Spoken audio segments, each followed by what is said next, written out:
tangan mereka, ya kan? Yang mendapatkan hidayah melewati sebab dakwah mereka. Ustadz, bubuhannya itu Ustadz teh, amunnya dakwah anak bini ditinggalkan, ujar deh lah. Kayak apa tuh hukumnya dakwah tapi kada menafkahi anak bini? Maka jawabannya coba pang tanyakan dulu. Atau mungkin rasa bingung masuk juga di situ. Iya lah. Malam yadzuk lam ya'rif. Ya, barang siapa kada merasa, kada tahu.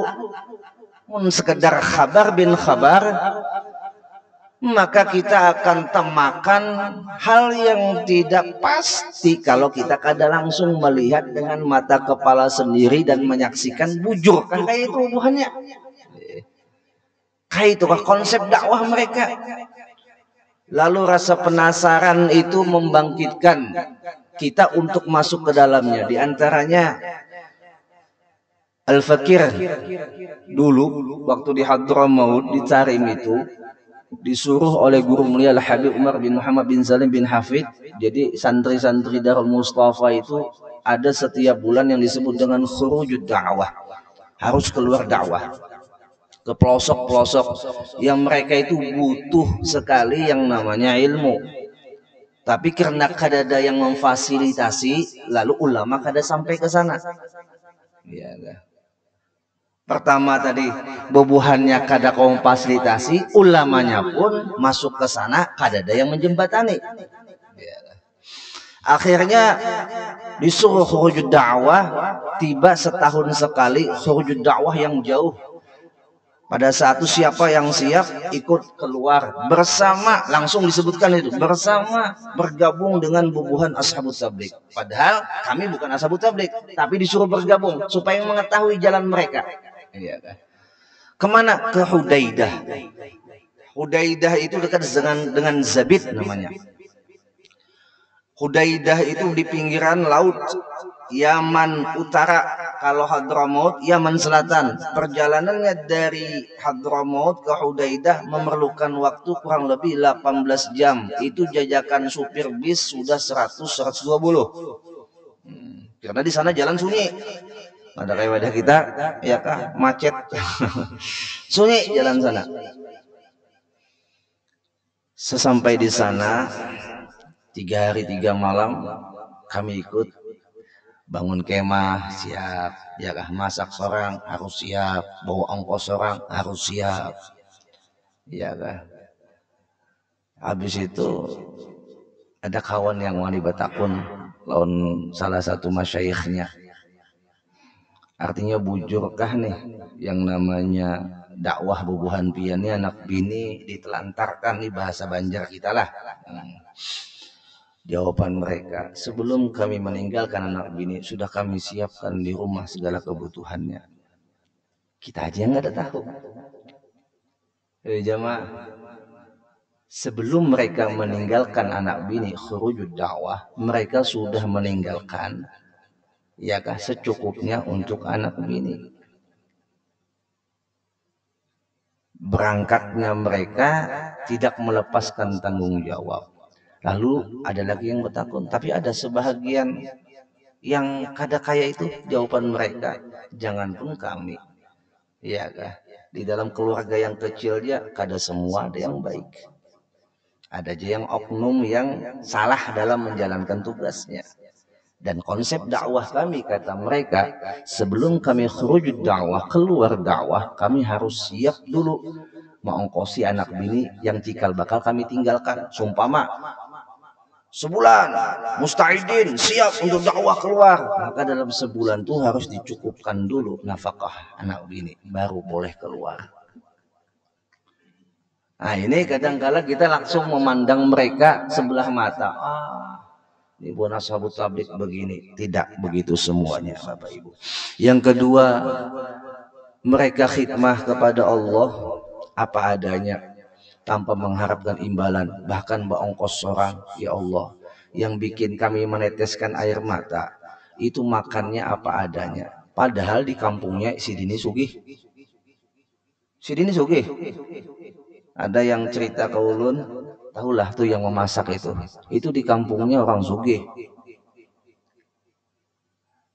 Tapi supaya sama rata timbang rasa, ya kan, ada membawa ongkos seadanya, dicukupkan, melatih diri untuk qanaah. Kalau seumpama bawa duit banyak, dakwah, kada dakwah lagi, berjalanan namanya. Iya kan? Umpama pian ke Mekah lah, kada salah bawa duit banyak, cuman sudah ada niat dalam hati, anak belanja, anak berjalan ke sana kemari, dengan adanya fasilitas duit itu kan bisa mendukung, ya kan? Lalu akhirnya sampai ke Makkah, ya tadi orang umrah tawaf sa'i kena dulu ya. Ada jadwal ustadznya ke pasar. Ya, hari-hari tawafnya di pasar. Ya, duit banyak. Ya. Mau kada duit bang? Mau kada mau dong. Anda umpat ke pasar duit kada ada. Lalu umpat ke masjid. Bagus lagi orang yang berduit bisa mengkondisikan duitnya untuk jalan taat. Nah ini bagus banget ya Allah. Nah Bapak Ibu rahimakumullah wa azabakumullah. Jadi wiridnya mereka yang mana mereka memudawamahkan itu wirid, jangan sampai kita mengucilkan ini jalan mereka, tugas mereka di muka bumi Allah. Allah sudah tugaskan mereka seperti itu. Sekarang tanya kepada diri kita, tugas kita apa? Gitu. Tugas kita untuk khidmah kepada Allah apa? Lalu lagi disebutkan yang kedua, minhum man aqamahum linusratiddin fahumul mujahiduna fi sabilillah. Ada orang yang ditugaskan oleh Allah, mereka ini membela agama Allah, bangsa dan negara, ya para pejuang kita, para syahid, para syuhada. Kita baru merayakan kemerdekaan yang ke-76 tahun, ya kan? Mereka berjuang dan dipilih oleh Allah sebagai pejuang bangsa dan negara kita. Allah. Mereka itu Bapak Ibu rahimakumullah disebut dengan mujahidun, artinya berjihad di jalan Allah semata-mata memperjuangkan untuk kemaslahatan umat. Walaupun ada embel-embel, dalam artian embel-embel tuh dikasih nama pahlawan, dikasih nama pejuang, dikasih nama apalagi syuhada, ya kan? Karena itu penghormatan kita, terima kasih kita kepada mereka, dan itu wajar. Ya, ada yang kada wajar, berjuang kada, hendak disebut pahlawan. Nah ini yang kada wajar. Ya, Allah. Kita tanya lagi pada diri kita, tugas kita apa? Mereka sudah memperjuangkan bangsa ini, kita dihidupkan setelah merdeka. Ya Allah, kami tidak pernah minta untuk dihidupkan setelah bangsa ini merdeka.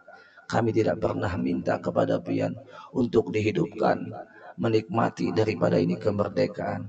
Tapi inilah takdirmu ya Allah. Jangan cabut nikmat kemerdekaan. Hadirkan kami di dalam kemerdekaan ini sebagai hamba-hambamu yang bisa khidmah mengisi ini kemerdekaan.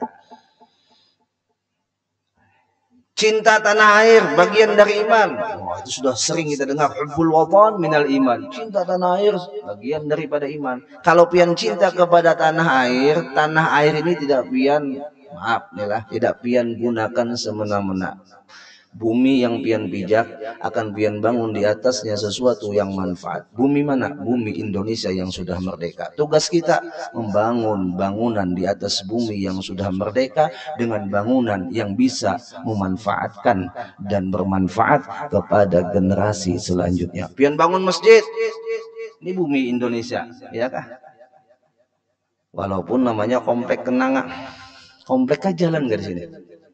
Komplek lah, komplek Kenanga di atas bumi, komplek Kenanga secara khususnya, secara umumnya bumi Indonesia dibangun sebuah masjid Al-Mu'minin, salah satu wujud mengisi daripada kemerdekaan. Kenapa? Karena ini masjid adalah mendatangkan kemaslahatan buat umat, mendekatkan kepada Allah, dan juga yang ketiga mengalirkan pahala jariah bukan saja kepada para penyumbang, juga kepada para pejuang yang telah mewakafkan dirinya untuk memerdekakan bangsa ini.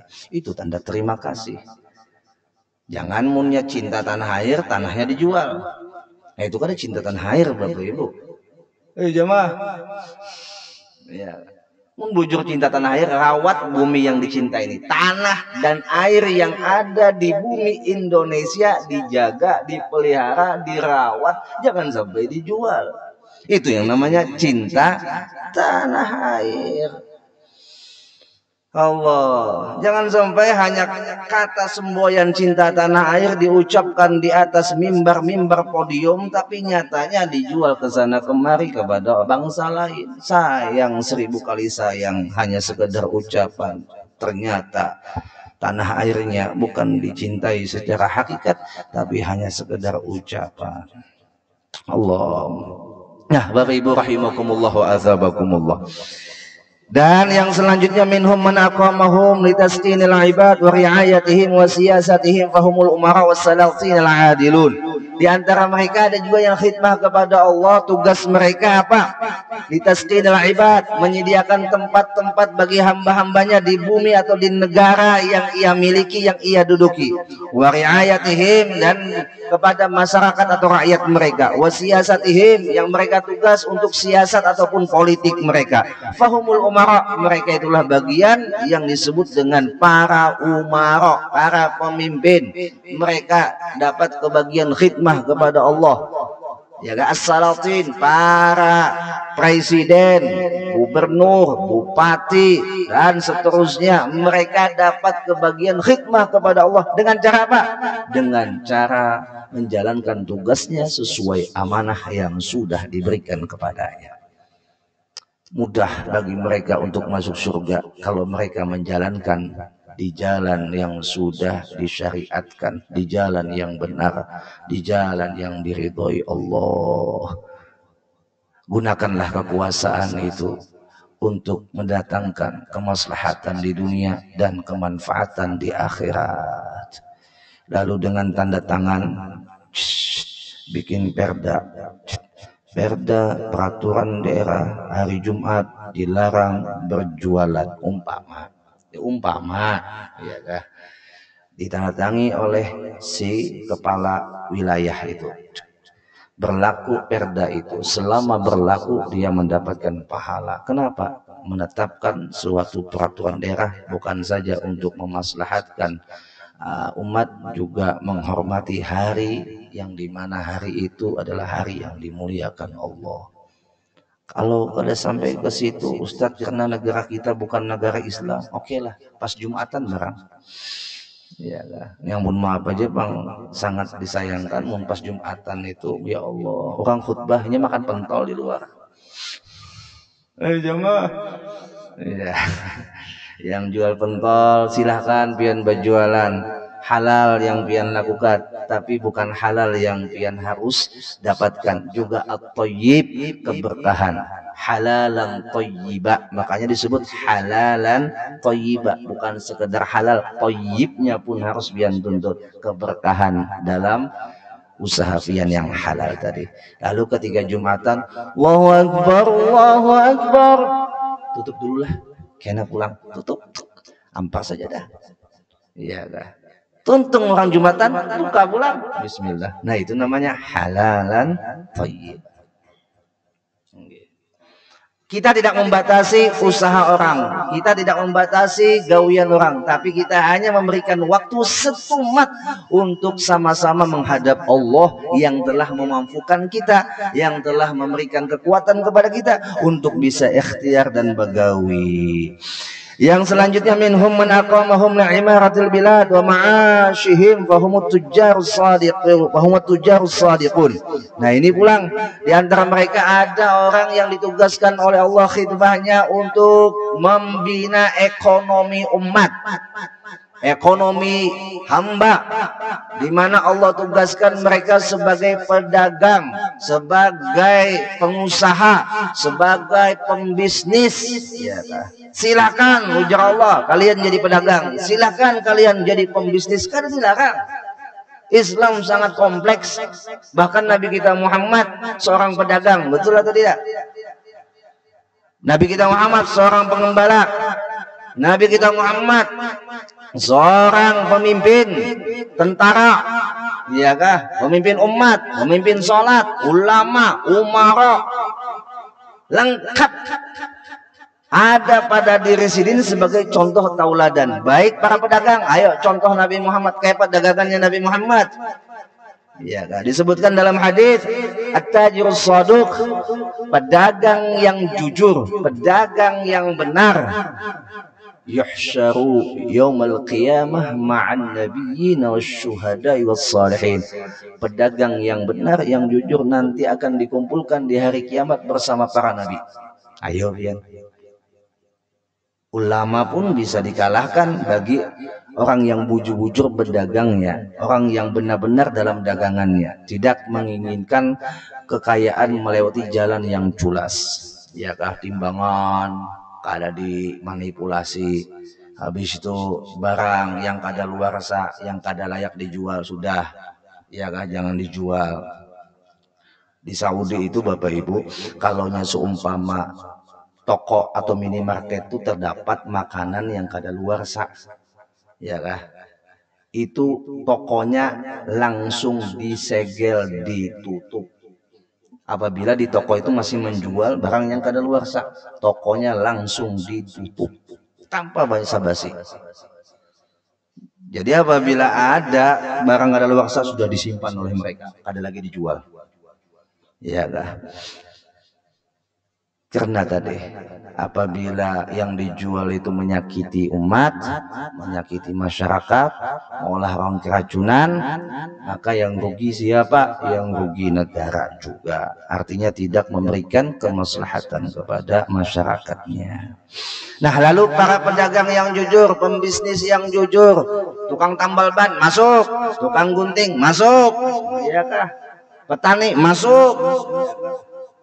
Mereka-mereka yang ditugaskan oleh Allah di bumi Allah, ayo khidmah kepada Allah dengan melaksanakan tugasnya dengan jujur. Maka pian pun disebut dengan khadimun Allah, orang-orang yang tergolong khadim kepada Allah.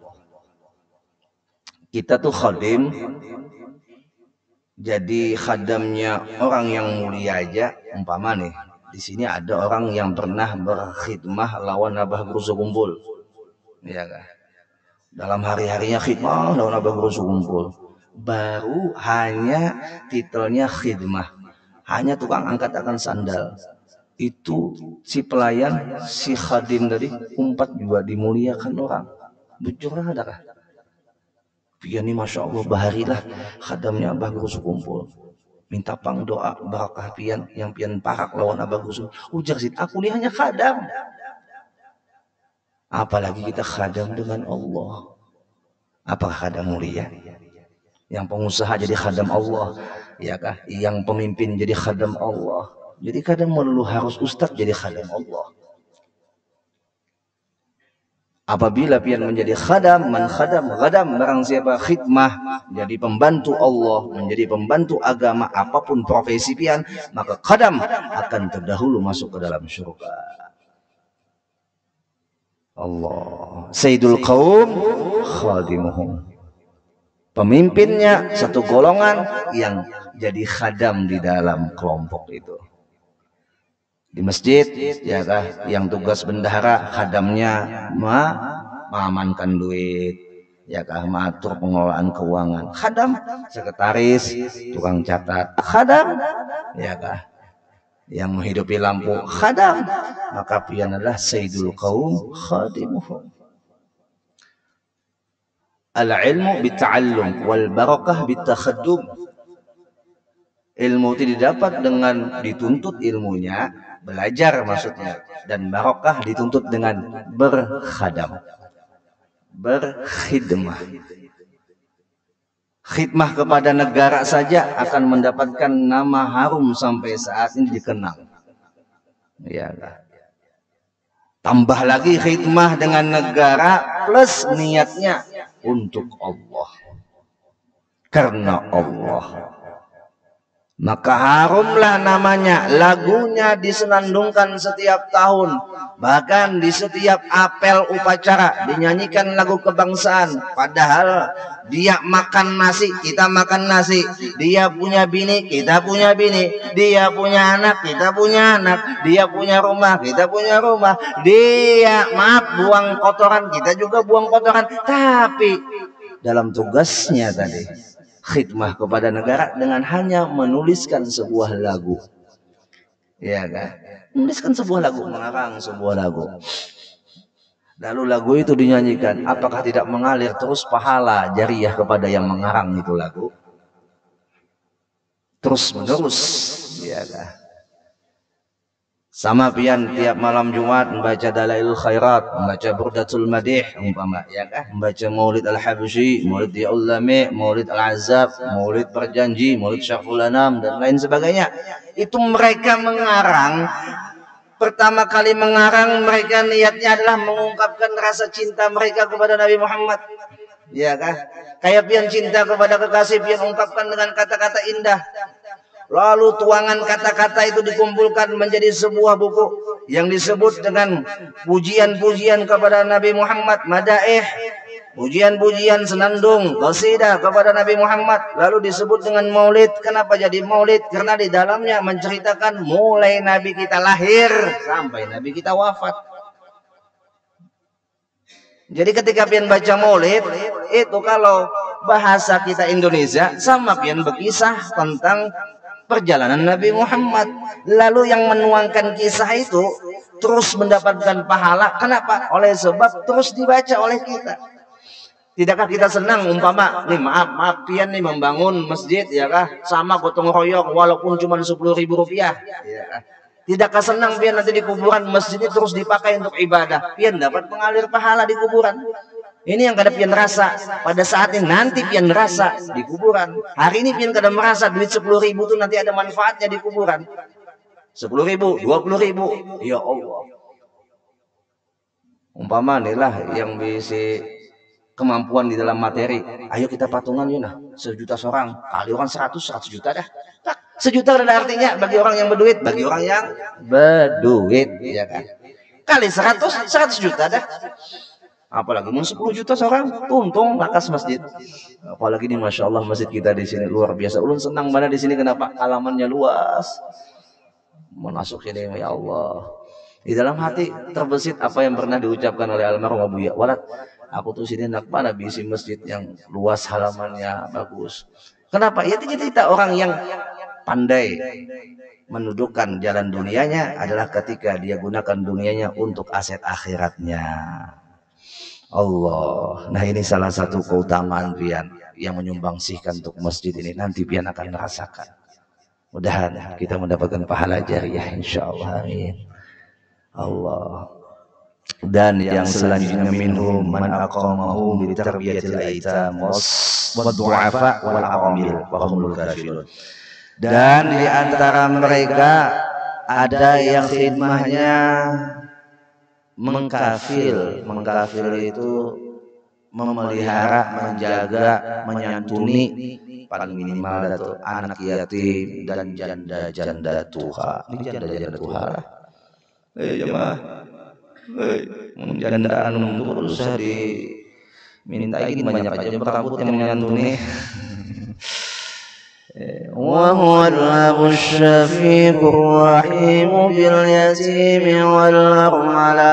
Dan dia Nabi kita Muhammad, abah yang sangat sayang, yang kasih kepada anak yatim dan juga kepada janda-janda. Lalu jangan disalahartikan janda-janda di sini, janda yang du'afa, janda yang duha, janda yang kada mampu lagi, ada harapan untuk kawin lagi. Iya. Mereka biasa dinafkahi laki, lakinya meninggal, ada tanggungan anak, nanti janda diperhatikan, jangan diejek, ya, jangan didiskriminasi, jangan dilecehkan, jangan dianggap janda itu hal-hal yang kada bagus pada dirinya. Tidakkah Sayyidah Khadijah itu janda? Sayyidah Khadijah itu sebelum nikah dengan Nabi kita 2 kali nikah. Pertama dengan Abu Halah, yang kedua dengan Atiq. Ya kah? Apakah Sayyidah Khadijah seorang janda yang biasa kita pandang sebelah mata? Tidak. Wahai janda-janda muhandaqiyan, wahai janda-janda yang mendapatkan kemuliaan, adalah contoh jandanya Sayyidah Khadijah. Disebut dengan Sayyidatul Thahirah. Masa jandanya menjaga kesuciannya. Ini belum lagi habis masa iddah, habis tinggalkan mati laki, sudah bahia sendiri, hukumnya haram. Nah ini perlu diketahui. Yang janda-janda yang hanya mati laki. Iya kan? Habis akan lu masa iddah. Berapa masa iddah ditinggal laki mati? 4 ashhuri wa 'ashra. 4 bulan 10 hari. 4 bulan 10 hari. Tunggu habis masa itu ayo hari biar bersolek-solek. Janda ditinggal laki yang sudah mati. Lain janda yang cerai. Janda yang cerai dibolehkan bersolek ketika dia ketahui di tempat itu ada lakinya atau mantan lakinya tadi, supaya menarik, supaya kembalian lagi sebelum habis masa iddah. Itu dibolehkan dalam hukum fikih. Ini cerai, ya kah? Belum lagi habis masa iddah, 3 kali suci belum habis, ya kah? Lalu lakiku hadir biasanya di pengantinan ini, aku bersolek supaya mantan si laki ini kembali, ya kah, rujuk kembali, itu diperbolehkan. Tapi kalau janda laki mati khususnya tahan dulu. Ini belum lagi, aduh hai, sudah diisi simpanan sudah. Hukumnya haram, gak ada boleh. Bahkan keluar rumah pun kalau kada perlu kada dibolehkan. Nah jadi anak yatim dia tarbiyah, dia kafil, dia pelihara, dia santuni. Kemarin hari Asyura disebut dengan hari raya anak yatim. Maka menyantuni anak yatim yang paling afdal dalam perjalanan setahun disebutkan oleh ulama adalah hari Asyura. Apabila pian menyantuni anak yatim di hari Asyura, bahagia hati anak yatim, maka Allah bahagiakan hidup pian dalam setahunan. Walaupun cuma beberapa yang bisa pian berikan kepada anak yatim, tapi anak yatim itu bahagia, senang mereka. Tidakkah mereka itu tidak mempunyai orang tua, tidak mempunyai ayah, apalagi ayah ibunya ditinggalkan, disebut dengan yatim piatu. Lalu kita bahagiakan dengan sekedarnya, bahagia mereka, maka Allah bahagiakan hidup kita, dan Allah berikan tempat sebaik-baiknya nanti dalam surga. Sebagaimana Nabi mengatakan, ana wa kafilul yatim kahataini fil jannah, aku bersama orang yang menggaduh, menyantuni, mengkafil, merawat anak yatim itu kahataini, seperti ini dekatnya di dalam surga, seperti 2 jari ini dekatnya di dalam surga. Ya Allah. Jadi gunakanlah kesempatan yang ada, apapun yang bisa kita berikan, ayo kita berikan. Jangan menunggu sugih dulu baru kita bersedekah. Menunggu sugih dulu baru bersedekah, sawat mati. Bujurah, menunggu pian yang namanya harus berisian simpanan banyak dulu baru pian berinfak, maka tidak tentu besok pian bisa memiliki yang pian harapkan, dan sedekah pun tidak pian keluarkan, akhirnya sia-sia, waktu terbuang. Bapak Ibu rahimakumullah wa azabakumullah, minta maaf, minta halal, minta ridho, sudah isyrak. Mudah-mudahan Allah memberikan ilmu yang manfaat kepada kita dan menunjuki jalan kita. Apapun khidmah kita yang diberikan oleh Allah, ayo khidmah. Di antara khidmah juga duduk di majelis ta'lim. Ini sedikit ulun berikan rahasia. Ujar guru mulia Al-Habib Umar, intizarus syuyukh hasadal futuh. Menunggu guru datang itu menyebabkan terbukanya hijab. Jadi kenapa guru itu beristilah, kadangkala kita melihat di acara-acara itu baduli datang. Di antaranya adalah supaya yang hadir menunggu itu mendapatkan hasadal futuh. Ya kan? Intizarus syuyukh hasadal futuh. Nah itu. Ada juga guru yang sungsung datang, kesian sih nungut-nungut menghadangi. Sikung-sikung ada orangnya. Di sini masya Allah, tabarakallah. Ada satu ketika, ya Allah, nggih, di pengalaman aja Bang, undang orang duduk. Wah, juluna iya juga ke acara di sini. Takuni panitia iya, inggih guru aja. Masuk dulu pian masuk kai. Ungut sorongan mana orangnya. Takuni panitianya apabila mulai guru biasanya di sini ngaret ya. Ngaret, oh iya kah juluna ayo ada apa duduk kai. Adang-adang sikung 2, 3, 4 ya ala kulihal. Tapi ya tadi si gurunya insya Allah ridho aja kada masalah. Cuman kasihannya yang datang terlambat kada mendapatkan barokah. Ya kan, kada mendapatkan barokah. Jadi usahakan mune sumpama ada guru yang terlambat datang. Mun terlambatnya lawas juga kasihan juga yang jemaah lah. Artinya yang wajar-wajar lah biasanya kan. Ada aja niatkan hati, mudah-mudahan dapat hasal al-futuh dibukakan oleh Allah. Itu salah satu adab di mana kita duduk bersama guru-guru kita yang mulia. Minta halal, minta ridha zahir dan batin. Astaghfirullah Rabbal baraya. Astaghfirullah minal khataya. Astaghfirullah رب البرايا. أستغفر الله من الخطايا. رب اغفر لي ولوالدي. رب اغفر لي ولوالدي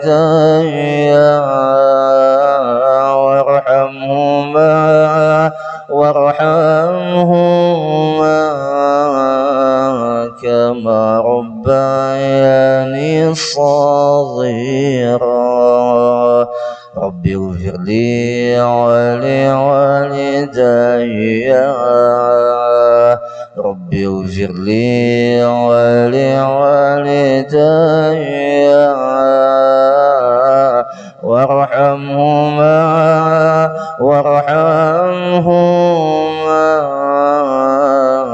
كما ربياني صغيرا. آمين يا رب العالمين. بسم الله الرحمن الرحيم. الحمد لله رب العالمين. اللهم صل وسلم على سيدنا محمد النبي وعلى آله وصحبه وبارك وسلم أجمعين. اللهم ربنا انفعنا بما علمتنا. ربي علمنا الذي ينفعنا. ربي فقنا وفقه أهلنا وقرابة لنا في ديننا محل قدر أنثى وذكر. ربي وافقنا ووفقهم لما ترتضي قولا وفعلا ورحمة وارزق كل حلالا دائما وآخرات يا علماء نحظى بالخير ونكفى كل شر. ربنا واصلح لنا كل الشؤون واكرم برضا منك العيون. واقض عنا ربنا كل الديون قبل أن تأتينا رسل المنون. اغفر واستر أن تكرم من ستر. وصلاة الله تغشى المصطفى من إلى الحق دعانا والوفاء بكتاب فيه للناس الشفاء. وعلى آل الكرام الشرف وعلى الصحب المصابيح الغر. اللهم اهدنا بهداك واجعلنا ممن يسارع في رضاك ولا تولنا وليا سواك ولا تجعلنا من خلف أمرك وعصاك. حسبنا الله ونعم الوكيل ولا حول ولا قوة إلا بالله العلي العظيم. وصلى الله على سيدنا محمد النبي وعلى آله وصحبه وسلم. الحمد لله رب العالمين. تقبل الله منكم تقبل يا كريم. الحمد لله.